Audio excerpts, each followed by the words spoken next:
بسم الله الرحمن الرحيم، والصلاة والسلام على سيدنا محمد وعلى آله وصحبه أجمعين ومن اهتدى بهذه واستنى بسنته إلى يوم الدين. أما بعد، العشق داء لا دواء له، يحار فيه الأطباء النحارير. قد كنت أحسب أن الواصفين غلوا في وصفه، فإذا بالقوم تقصير. ويقول العنترة في عبلة: ولقد ذكرتك والرماح نواهل مني، وبيض الهند تقطر من دبي، فوددت تقبيل السيوف لأنها لمعت كبارق ثغرك المتبسم. ويقول مجنون ليلى: لو أن ما بي بالحصى فلق الحصى، وبالريح لم يسمع لهن هبوب، ولو أنني أستغفر الله كل ما ذكرتك لم تكتب علي ذنوب. مرحبا بكم في حلقة العشق من سلسلة أفكار. هذه الحلقة هي استكمال لحلقة كنت كتيودور هيتزل. كنت باغي ندير لكم حلقة بعنوان لماذا لا نفكر، علاش هي الأسباب اللي تمنعنا من التفكير في حلول لمشاكل الأمة العظمى ومشاكل الوطن العظمى. ومن بعد قلت لا، من الأفضل ندير واحد من أهم العوائق نحو التفكير نركز عليه ونتحدث فيه بشكل مفصل، ومن بعد نتوما بذكائكم يعني راح تقيسوا الأشياء الأخرى، يعني مثل يعني الشباب لماذا لا يفكر، لأنه يعني مشغول بالتفكير في إيجاد بيت، في إيجاد عمل، في كرة القدم، في مسلسلات، في وفي العشق. ثم في الأخير راح ندير لكم طريقة جديدة للإقلاع عن أنواع الإدمان، مثل التدخين، مثل العادة السرية، مثل الأفلام الإباحية. هذه طريقة جديدة وما متأكد بلي ما سمعتوهاش من قبل، مستفادة من القرآن الكريم، غادي تنفعكم طريقة يعني تطبيقية. فأول شيء راح نبدو نحكوا على العشق. العشق أول شيء لازم تعرفوا فيه عليه هو أنه شيء طبيعي. الحب ولا العشق ولا الغرام شيء طبيعي في الإنسان، ربي ركبه فينا لأسباب معينة، ولكن عنده كما نقولوا ضوابط. فالعشق هذا ما كاش اللي يجي يقول لكم مدين ولا ماشي مدين، يعني مرأة ولا رجل، ما كاش اللي يجي يقول لكم أنا ما نعشقش ولا أنا ما نديرش، لا، هذه ما كاش اللي يجي يلعبها عليكم شيخ. كاع الناس في هذا الشيء. ولكن شهو المشكلة تاع العشق، شهو العلاقة بين العشق والأفكار. علاه العشق ما يخليناش نفكر؟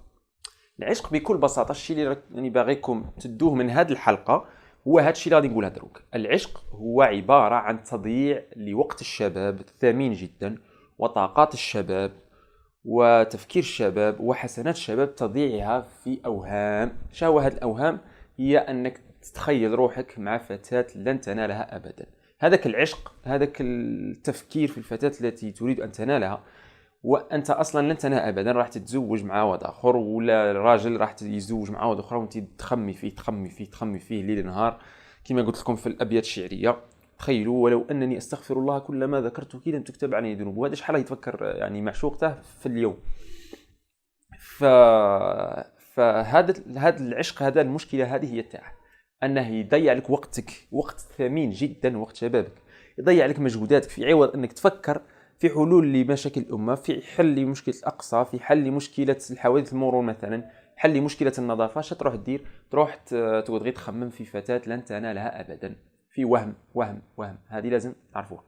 ثم المشكلة الثانية مع العشق هو أنه كما شفنا في الحلقة الدالة التآلفية، ما كان جا في شخص ولا في شخصين ولا في ثلاثة ولا في زوج شيرات ولا ثلاثة، لو كان راه المشكلة يعني سخيفة وما تسحقش نديروا لها حلقة ولا. لكن المشكلة هي أن هذه المشكلة توشي يعني تجي لملايين الشباب المسلم. ملايين الشباب راه يوقع في هذا العشق اللي يضره، اللي يضيع على وقته، يضيع على عام، يضيع على عامين، يضيع على ثلاثة، غير في التفكير، غير في معشوقته، في التفكير في معشوقته، وفي تضييع جهده وتفكيره.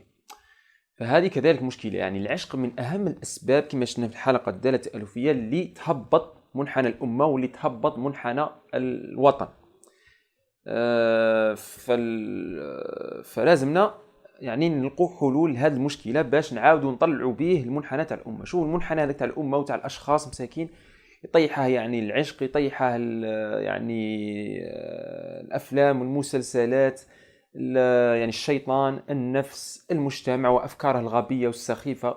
الناس يقولوا فيه كاع هاد الأمور هذه كامل تهبط المنحنى تاع الأمة. كاع هاد العوامل تهبط ناقص إكس، كاع هاد العوامل تدخل في ناقص وما كانش اللي تدخل في زائد زائد. كاش يعني قليل العوامل، قليلة جدا ونادرة العوامل اللي تطلع لك المنحنى. مثلا الزواج اللي هو دواء العشق، الزواج في المجتمعات المسلمه اصبح امر صعب جدا. تخمم له 10 سنين قبل وانت تخمم فيه كي دير. يعني نعرف شخص هنا في سعيده عندنا واحد العاده عفينه ان نديروا في العرس، في العشاء تاع العرس يديروا المشوي والناس تتكلف هذا الشيء. فواحد الشخص يعرف صاحبي يقول لي صاحبي باللي راه في عامين ملي تزوج، عامين مازال الى حتى الساعه يرد في الدين تاع العرس تاعه، يرد في الدين. فتخيلوا هذا الشخص في عامين يرد في الدين تاعه. شحال خمم قبل الزواج باش يتزوج، شحال خمم، شحال صرف.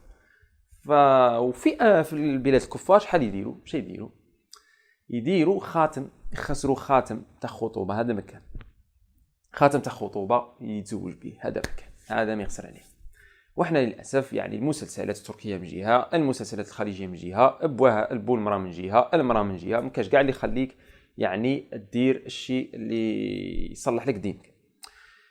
ثم المشكله الثالثه ومشكله عويصه ثاني بزاف مشكله عويصه، هي ان ادويه العشق، الدواء الرئيسيه للعشق اصلا فيهم مشكله، اصلا هما فيهم مشكله خاصهم يتصلحوا. الدواء الاول اللي هو الدواء الوقائي ودواء عظيم جدا هو غض البصر. غض البصر مجرد يعني جاست فعل بسيط اللي هو دير كيما هاك كي تجي فايت عليك شيره، هذا قادر يوفر لك عام من التفكير في اوهام. في عوض انك يعني تشوف شيره تعجبك تقعد تخمم عام وانت تخمم فيها، يعني هذاك عام وتتخمم في فتاه لن تنالها ابدا، هذاك العام يوفرها عليك تروح يعني تتعلم فيها علم النحو الفية بن مالك، تتعلم فيها علم الفقه، تتعلم فيها فوتوشوب، تتعلم فيها امور كثيره تنفعك في حياتك ولا في اخراك، في عوض انك تقعد غير تخمم في فتاه معينه باش بغض بصر فقط. غض بصر فقط. حوادث يعني والحوادث والامثله كثيره جدا. نروحوا نسقسوا بزاف الناس يقول لك انا ندمت اللي شفت في فلانه، ندمت حياتي اللي شفت في فلانه. كما يقول المتنبي انا الذي اجتنب المنيه طرفه، انا اللي جاب لي طرف عيني، هي اللي جابت لي الموت. فمن المطالب والقتيل القاتل، فمن المطالب والقتيل القاتل. هذا الشيء هو اللي يقع فيه الناس للاسف. ما راناش ندو هذا الدواء البسيط زي كيما الباراسيتامول، ما نامنوش في الباراسيتامول، ما نامنوش في غض البصر. حتى ولات واحد العقليه عافينه سيئه، واحد السوء ظن بالله عز وجل، يقول لك لازم تطل، لازم تشوف في الشيرات باش تصيد فتاه تتزوجها. يعني شوفوا سوء الظن بالله عز وجل، يعني ما يامنوش باللي الانسان اللي يطيع الله عز وجل في غض البصر راح يجيب له شيره من احسن فتيات عند فمه. وكذلك الفتاه هذه اللي راها تتبرج وتخرج وتتعطر وتدير وتفتن، هذه نصحها في سبيل الله. غدوه توقفي قدام الله عز وجل في اليوم الواحد شحال راكي تفتني من راجل، راكي تروحي للجامعه وتطلعي ودار لي دوري باش تصيدي راجل، قادر تقعد غير في دارك ربي يجيبك راجل خير من الاف الرجال راهم يشوفوا فيك. فهذوك الاف الرجال يوميا شحال راكي تفتني من راجل؟ نقولوا غير 100 سيتي 100 راجل يوميا. في الاسبوع تخرجي 5 خطرات، 500 راجل في الاسبوع. حسبي راح تقابلي الله عز وجل بمليون، ب2 ملايين، ب3 مليون راجل فتنتيه. فلازم تخمي مليح في هذا الشيء ايتها المتبرجه. اللي راكي تخرجي وتديري حرزي روحك، راح الله عز وجل راح يحاسبك على كل واحد فتنتيه. دينتيه وحدك راكي تهبطي في المنحنى تاع الامه، في المنحنى تاع الوطن. فهذا الشيء اللي نقول فيه. ثم المشكله الدواء الثاني تاع العشق وهو الدواء العلاجي اللي هو الزواج. الزواج اصلا يعني ما ناش نديروه للشيء اللي وضعه الله عز وجل ليه، كما قلت لكم في القران الكريم ما ناش نديروه للشيء اللي وضعه الله عز وجل فيه. نفس الخطا. يعني بعض الشيوخ وكثير من الناس عندهم نظره يعني ماديه للزواج. للاسف واحد الشيوخ يوقعوا فيها بدون الشعور ربما، كما وقعوا في القرآن الكريم غير حفظ القرآن. نفس الشيء وقعوا في الزواج ردوه غير تزوج لتحسن فرجك. هذا ما ردوه للناس، صوروه للناس على انه تحسين فرج فقط. صحيح؟ على بها الناس ولت يعني الزوجه تشوف في راجلها في زوجها على انه يعني بنك تجيب منه الاموال. شري لي، دير لي ما يجيبش فاش نهار ما يجيبش الفاكهه تقول له واش خبر ما يجيبش الفاكهه مرك داير لنا والو.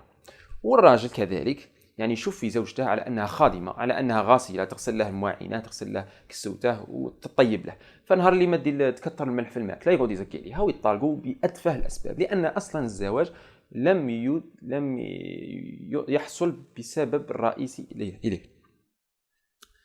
ثم كذلك يعني كما قلنا يعني احاديث النبي صلى الله عليه وسلم اصلا في الزواج ما راش مطبقينها، رانا دايرينها كيما المواعين في الصلاه، غير زواق، غير نخلعوا بها الناس.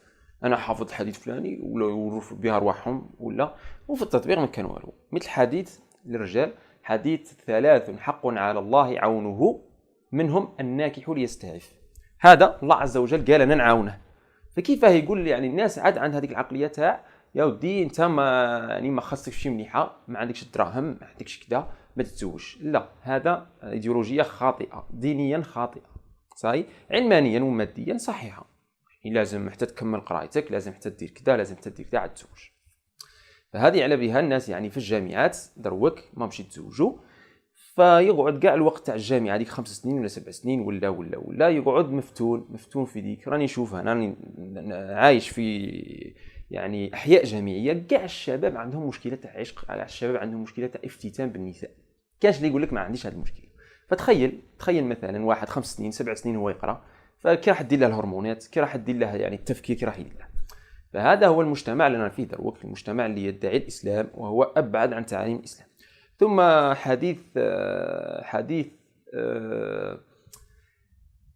إذا جاءكم من ترضون دينه وخلقه فزوجوه إلا تفعلوا يكن فتنة في الأرض وفساد عريض. فساد عريض، هذا الشيء اللي واقعين فيه دروك، فساد عريض. يعني معاكسة البنات في الشارع، يعني روحوا للسجون. نصف حالات الجرائم، نصف الجرائم أنا متأكد بلي تلقوها متعلقة بالنساء. واحد خون على جال المراه يبغيها، واحد دابز على جال المراه يبغيها، واحد قتل على جال المراه يبغيها، وكل هكذا تروحوا للسجون وسقسوا. تلقوا الجرائم اغلبها من يعني واحد بغى يتزوج شيره وما عطاوها لاش، وهكذا واحد بغى يوري روحه قدام شيره وهكذا. فالمشكله عميقه جدا، مشكله عميقه. تشوفوا يعني من ناحيه التفكير ما تخليكش تفكر، من ناحيه يعني دينك انك تدي ذنوب، من ناحيه يعني امتك ووطنك في عوض انك تخمم لها في حلول تروح تخمم غير في فتاه لن تنالها ابدا. هذه ركزوا ليها مليح، فتاه لن تنالها ابدا. اذا عجباتك، اذا اول شيء ديره هي انك تغض البصر. اذا ما غطيت ما قدرتش ولا يعني وقعت في مشكل، يعني وقعت في حب فتاه مثلا، روح تلبوتها من ابوابها، روح عندها ولا عند والديها، قال باغي فلانه عجبتني باغي نخطبها. قالوا واه الله يطيب، قالوا لا كان 100 و200 وحده كيفها ولا خير منها. صحيح، هذا لازم نضع النقاط على الحروف. اما الانسان اللي يقعد الفتاه تقول لها لا ويقعد يحاصر فيها، هذاك ثاني ويوقع في مشكلتنا. هذا من الجمش يفكر، مستحيل يفكر لك في حلول لمشاكل الامه، مستحيل يفكر حتى لو كان عبقري، ما عندهاش الوقت باش يفكر في مشاكل الامه، لان العشق، لان الغرام استهلك له مشاعره، استهلك له طاقته، استهلك له وقته. هذه امر مهم جدا. ثم ندخلوا لايديولوجيه الزواج. انا ايديولوجيه الزواج تعلمتها من بعض الاشخاص، هي اللي غادي نقول لكم دروك، خاصه الشيخ عبد الرحمن السميت اللي غادي نحكي عليه في الاخر. سيدنا آدم مثلا لما خلقه الله عز وجل خلقه لخلافته في الأرض. هذه هي المهمة تاعه في الأرض كما قلت لكم في حلقة القرآن الكريم. مهمة آدم في الأرض هي خلافة الله عز وجل في الأرض. فالله عز وجل باش يعاونه في هذه المهمة شد الله خلق له زوجة حواء باش تعينه، باش تونسه، باش توقف معاه في الشدائد. هذه هي على دار الله عز وجل الزوجة. هذا هو الهدف الأسمى للزواج. هذه على يقول لك نصك لانها تمشى معك، كل ما دير خطوه دير معك خطوه، كل ما دير خطوه دير معك خطوه، تمشى معك في نحو رفع مستواك ومستوى الامه ومستوى الوطن كما شفنا في النداء التالفيه. النبي صلى الله عليه وسلم مثال اخر اوضح من ادم. النبي صلى الله عليه وسلم لما في غار حراء، لما يعني جاء طاح عليه الوحي تاع اقرا باسم ربك الذي خلق، النبي صلى الله عليه وسلم خاف على روحه وخشي على نفسه وخاف وتقلق وراح مباشرة عند زوجه خديجة. مباشرة أول واحد راح عنده وأول واحد آمن به هي زوجه خديجة. قال لها زملوني. فقالت له كلا والله أبشر، كلا والله لا يخزيك الله أبدا، إنك لا تصل الرحم ولا تقري الضيف وتحمل الكل. هذاك الحديث المعروف. وزادت الداتا عند ورقة بن نوفل القسيس ولد عمها ولا ولد خالها، الداتا عنده هو زاد طمأنه، فهي اللي عاونته في أشد الأوقات في أول يعني، وزادت عاونته بمالها وزادت عاونته بدعمها العاطفي والمعنوي. فهذا الزوجة اللي أوي إليها النبي صلى الله عليه وسلم هي اللي ساعدته باش يدير مهمته في الحياة اللي هي رسالة الإسلام. كذلك مثلا جراهام بيل أول يعني محادثة في مخترع الهاتف، أول محادثة دارها مع زوجته. أنا متأكد باللي زوجته لو كان شي زوجته مثلا هي اللي كانت يعني تستثمر له وقته في عوض ما يروح كما الزوفريه يحسوا بهذا الشيء اللي نقول فيه دروك. في عوض ما يقعد يعني يلاهي في طبخ اكله، في غسل الاواني، في غسل ملابسه، هذه الاشياء زوجته توفرها عليه. فهو يدلها يعني يركز على عمل اعظم اللي هو حل مشكله الاتصالات اللي هي اختراع الهاتف. لو كان شي زوجته ما كانش متاكد باللي كان ممكن جدا ما يخترعش الهاتف. فالزوجة تلعب دور على يقولوا وراء كل رجل عظيم امرأة عظيمة. ثم المثال الهام جدا هو مثال عبد الرحمن السميط. هذا الطبيب جهاز الهضمي كما شفنا في تيودور هزة الصحفي، هذا طبيب جهاز هضمي. شوفوا واش غادي يدير. طبيب جهاز هضمي كويتي قرا في روح لبريطانيا يدرس ومن بعد روح لكندا. فاي شخص فينا احنا دروك العرب شي يقول يقولوا له لازم خطيك ما تروحش للبلاصه الفلانيه، غادي نقولها ما تروحش البلاصه الفلانيه خطيك، روح دير لما الدراهم على روحك، روح دير حل كابيني، روح حل مستوصف ودخل الزبل تاع الدراهم كيما يقولوا لنا حنا. هذا لا، هذا شادر. هذا عبد الرحمن السميط زوجته اشارت عليه، زوجته ام صهيب رحمه الله عليها وربي يجازيها كل الجزاء، خير الجزاء، زوجة عظيمة جدا. شا قالت له؟ قالت له علاه تروح للكويت ولا علاه نلمدوا دراهم، نروحوا لجنوب شرق اسيا ونتفرغوا للدعوه، انت تعمل طبيب وانا نعمل مدرسه وكي نكملوا نروحوا نتفرغوا للدعوه في جنوب شرق اسيا، في الدول الصين واليابان وهذوك.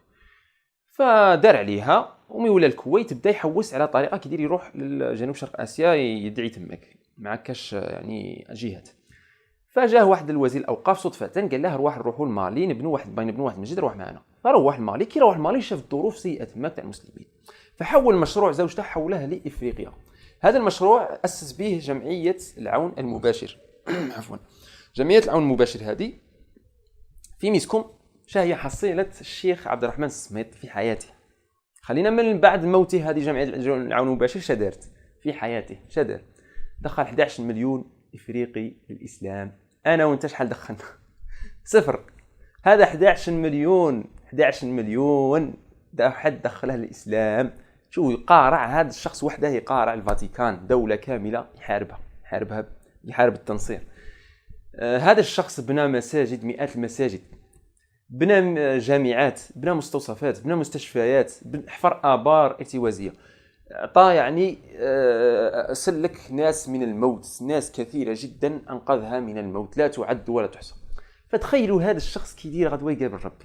حنا ميمات هذا الشخص قليل من المسلمين اللي يسمع بموته ولا حوس عليه ولا يعني، ولكن انا هذا الشخص غيبين نوضح لكم الصوره تاع يعني مثل هذيك العاده السيئه اللي عندنا تاع نتصنتوا لهضره الناس. مثال تاع وحده تبغي تتزوج، هي يقعدوا النساء يقولوا لها لازم تقعد تقول في قلبها لقني نشري كراكو، لقني نشري قفطان، لقني نشري روب دو سواري، لقني نشريهم كاع، لقني نشري منصوريه باش ندير 5 بيلات ولا 6 في عرسي، باش النساء ما يقولوليش هذيك عندها وما دارتش.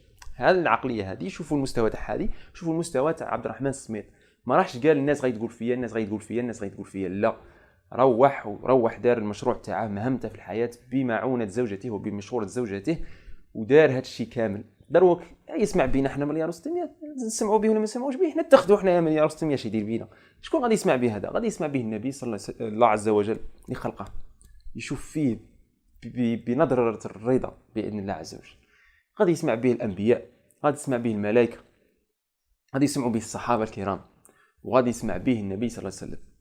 تخيلوا وجه النبي صلى الله عليه وسلم لما يتلاقاه، وجه النبي صلى الله عليه وسلم كي يشوف فيه وجهه، كي يتلاقى عبد الرحمن السميط. 11 مليون مسلم، مساجد لا تعد ولا تحصى، يعني كي ان وجه النبي صلى الله عليه وسلم كيكون داير في هذيك اللحظه كي يتلاقى معاه في الاخره. وحنايا شدرنا، وحنا شي يدير بينا، يعني هذا الشخص شي يدير بينا. فلازم نتعلموا هذه الايديولوجيه تاع الزواج من هاد الاشخاص، ماشي من العلمانيين، ماشي من اشخاص تافهين يقول لك انا تزوجت راني حاصل. لا، هذا تزوج راه حاصل لانه يشوف الزواج بنظره ماديه بسيطه تافهه. صحيح. هذه هي بصفه عامه علاه العشق ما خليناش نفكروا، وعلاه العشق ما راش يداوى بشكل صحيح. ان شاء الله تكون هذه الفكره وصلتكم. العشق يضيع اوقات الشباب، يضيع مجهوداتهم في امر وهمي اللي هو فتاه لن تنالها ابدا. فتخيل فتاتين 3 4 شحال تحشق من الوحده تدي منك عام ولا عامين، وتخيل مليون شاب، مليونين شاب. المنحنى تاع الامه كي راح يدير له العشق، كي راح يدير المنحنى تاع الامه. تخيلوا معي. ثم في الأخير راح ندخل لطريقة جديدة، الفكرة الجديدة للتخلص من العادة السرية ومن التدخين ومن غيرها من أنواع الإدمان. طريقة جميلة ومجربة وناجحة. طريقة استفدتها من آية الله عز وجل يقول فيها: يا أيها الذين آمنوا لا تقربوا الصلاة وأنتم سكارى حتى تعلموا ما تقولون. هذه الآية الجميلة جدا استفدتها، نزلت في سياق تحريم الخمر. الخمر لما حرمت في أول الأمر قبل لا تحرم، بدا الله عز وجل يحسس بالصحابة. نزلت الآية: يسألونك عن الخمر والميسر قل فيهما إثم كبير ومنافع للناس وإثمهما أكبر من نفعهما. هذا الآية هذه حست الصحابة باللي الخمر حاجة مش مليحة. بدا الله عز وجل كما بالتدريج. فانت اول شيء انك لازمك تحس باللي العاده السريه مش مليحه، لازم تحس باللي افلام اباحيه مش مليحه، لازم تحس باللي التدخين حاجه مش مليحه. فمن بعد تنتقل هذه الفكره غادي يعطيها لك. شنو الفكره غادي يعطيها لك؟ هي لا تقربوا الصلاه وانتم سكارى. شد لهم الله عز وجل من بعد في المرحله الثانيه، ضيق لهم النطاق. قال مثلا مولاو الصحابه ما يشربوش الخمر حتى بعد صلاه العشاء، ولا يعني بعد صلاه الفجر كي يكون الوقت طويل. اما بين العصر والظهر ولا بين العصر والمغرب وقت ضيق، فما يشربوش الخمر تجنبا لتضييع الصلاه. فشوفوا كي ضيق عليهم الخمر. هذا الشيء هو اللي باين نديرو حنايا، باين نضيقوا النطاق على هذه العادات السيئه. فمثلا اش تقول؟ انا زدت هذه وزدت لها فكره اخرى تاع الحلف.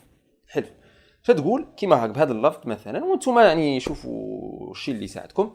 قول مثلا: والله لو كان ندخن بين صلاة العصر والمغرب لمدة شهر محرم مثلا، هذا اللي دخل علينا دروك لشهر محرم، والله لا أصومن 10 أيام تطوعا في سبيل الله عز وجل مثلا. ولا مثلا العادة السرية: والله لو كان دير العادة السرية في شهر محرم كاملا لا أصومن 10 أيام تطوعا في سبيل الله، ولا 20 يوم، ولا شفت ذلك. فاول شيء راح تضيق الخناق غير بالسياس. التدخين مثلا شهر محرم دير غير بين العصر والمغرب، وزيد شهر صفر زيد بين العصر والعشاء، وبدا تضيق على روحك بالسياس حتى تبطله، حتى تقلع عنه. نفس الشيء مع العاده السريه، بدا تضيق على روحك الخناق. علاه قلنا هذه تحلف والله لو كان ندير كذا ندير كذا. ما تقولش والله لو كان والله من ندخن وصاي، والله من دخل لمده كذا وكذا. علاه؟ لانك لو كان راح تدخن تغلط وتدخن راح تحنث راح القاسم تاعك تحنث به. فمن الافضل انك يعني تتجنب الحنث بقسمك بهذه الطريقه.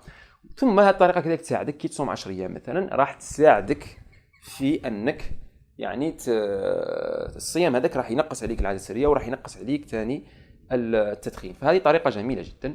لما نجمش على الصيام جاك صعيب بزاف، ثاني يقول والله نمد مثلا 50,000 في سبيل الله، ولا 100,000 دينار، ولا شوف تايا الشيء. يعني هذا الشيء نعطيكم امثله وانتم توقعوا. هذه الافكار نعطيها لكم انا امثله باش انتم ثاني تخيرونا. والانسان اللي عنده فكره كذلك جديده في هذه يشاركها معنا.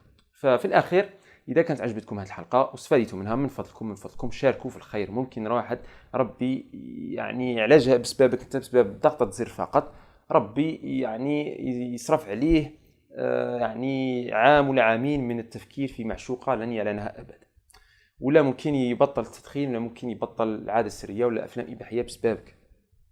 كذلك هذه يعني الله عز وجل كي يشوفك دير فيها الشيء، كي يشوفك تعاني من أجله، تشوفك غير تعاني من أجله، يعني تصوم وتدير، راح يعطيك يعني أجر، وراح يساعدك في الإقلاع عن هذه العادة السيئة. صحيح؟ إن شاء الله تكونوا استفدتوا. سبحان ربك رب العزة عما يصفون، وسلام على المرسلين، والحمد لله رب العالمين. وما تنسوش تدعوا لأخوكم.